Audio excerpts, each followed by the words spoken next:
still for 9 years. Phinde futhi.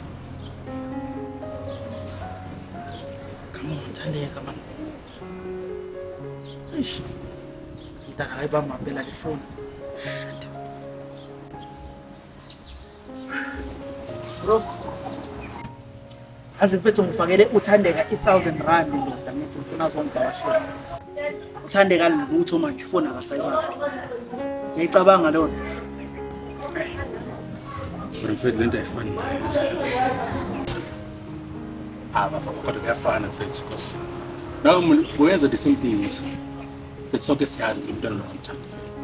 Siyazi ukuthi uyamsebenza siyafuna amaphilisi. Ngifuna ukuyikhola. Uthandeka the whole scammer. Hayi akufani. Yabona wena ungabani. Ngicela uzokutshela. Mfethu ngoba izinto vele ziyakujikela manje ufuna ukuthi ngikuzwele. Mfethu sonke siyazi lo mntwana vele umtreat ngathi ngexist. Nix. So mfethu isikhathi sokuthi ukhulu nje. Ufuna ukutshela ukuthi. Hey, ngiyakuzwa mfethu. Yazi bengithi uzongizwela ke njengomngani wami. Base kuyacaca ukuthi nawe ungijikele. Cela ke at least mfethu ungiboleke ifoni, ngizama ukumfonela ngesikholelo mina ukuthi ngabe ungiziba ngibeke.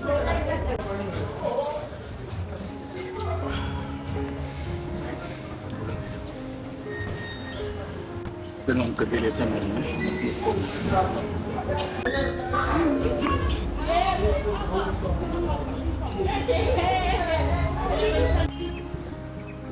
Thandeka waye ungabambi ifoni mfethu kunini ngikufonela.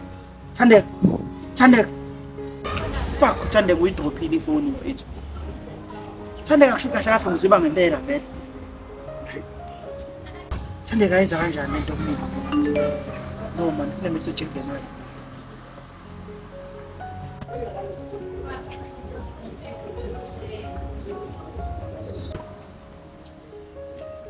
Mfethu ungayenza kanjani lento kumina?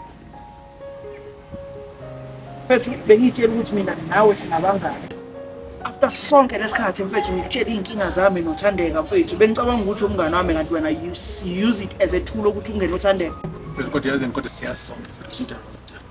Bengamthandi but umngani wami bengasiwa umuntu okumele enze lento kumina. Shit. Ndaba bangani.